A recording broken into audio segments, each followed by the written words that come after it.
Assalamualaikum warahmatullahi wabarakatuh. Saya Dharma Yudi, NIM 180301142, ingin menjawab beberapa pertanyaan yang telah ditugaskan kepada saya. Yang pertama, bagaimana perkembangan ekspor dan sumbangan devisa produk kakao saat ini? Industri pengolahan kakao berperan penting dalam memberikan kontribusi terhadap pertumbuhan ekonomi nasional. Pemerintah telah menetapkan industri pengolahan kakao sebagai salah satu sektor yang diprioritaskan pengembangannya sesuai Rencana Induk Pembangunan Industri Nasional atau RIPIN tahun 2015 sampai 2035. Apalagi, industri pengolahan kakao juga merupakan bagian dari industri makanan dan minuman yang menjadi andalan dalam peta Jalan Making Indonesia 4.0.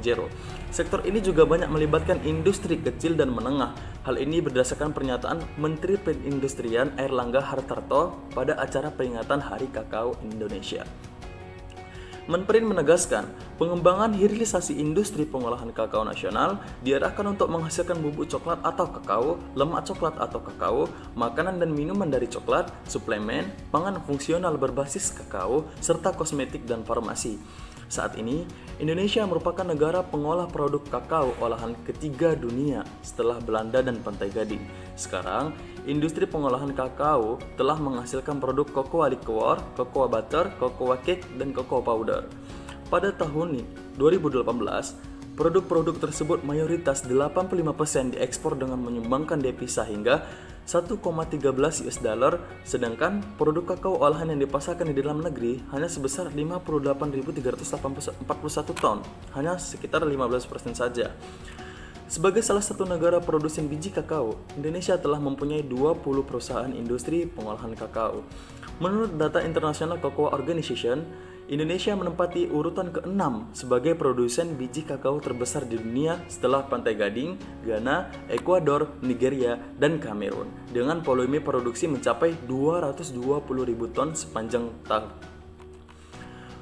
Untuk mengembangkan industri pengolahan kakao dan meningkatnya nilai tambah, pemerintah mendorong pengembangan industri hilir kakao, yaitu makanan berbasis kakao dan coklat.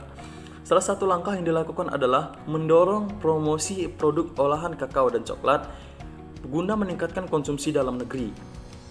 Lebih lanjut, industri pengolahan kakao dinilai masih bakal terus tumbuh dan berkembang karena produknya telah menjadi bagian dari gaya hidup masyarakat saat ini. Contohnya kopi, bisa juga didorong kafe khusus coklat. Oleh karena itu, harus terus kita dorong sektornya sebab Indonesia punya potensi yang sangat besar. Pertanyaan yang kedua, apakah saat sekarang ini biji kakao di Indonesia masih jarang difermentasi? Nah, ini sangat unik karena sama-sama kita ketahui secara kuantitas Indonesia merupakan negara produsen kakao terbesar ketiga di dunia. Namun, dari segi kualitas justru kalah jauh dibanding dua negara di urutan paling atas, yaitu Pantai Gading dan Ghana. Salah satu penyebabnya karena pengolahan pasca panen kakao di Indonesia masih asal-asalan. Seperti yang saya kutip dari pernyataan Dirjen Perkebunan Kementerian Pertanian, Indonesia masih dikenal sebagai penghasil kakao terburuk di dunia karena tidak difermentasi. Padahal, kakao yang difermentasi jelas lebih berkualitas. Misnawi, seorang pakar kakao, mengatakan bahwa biji kakao kalau tidak diapa-apakan tidak akan menghasilkan aroma kakao, yaitu aroma khas coklat. Kakao yang tidak difermentasi, kondisi bijinya tidak mengalami apa-apa. Dia hanya menghasilkan rasa pahit dan sepat. Fermentasi berfungsi mengubah senyawa-senyawa di dalam biji agar menghasilkan cita rasa kakao. Dengan fermentasi biji kakao akan mengalami kematian. Pada saat biji mati, enzim dan substratnya ketemu. Maka terjadilah reaksi enzimatis yang mengubah senyawa menjadi prekursor atau calon pembentuk cita rasa. Nah, kenapa bisa demikian? Mengapa fermentasi di Indonesia jarang dilakukan? Karena para petani kakao mengalami beberapa masalah dalam fermentasi kakao. Yang pertama yaitu kurangnya apresiasi perdagangan kakao fermentasi di dalam negeri sendiri.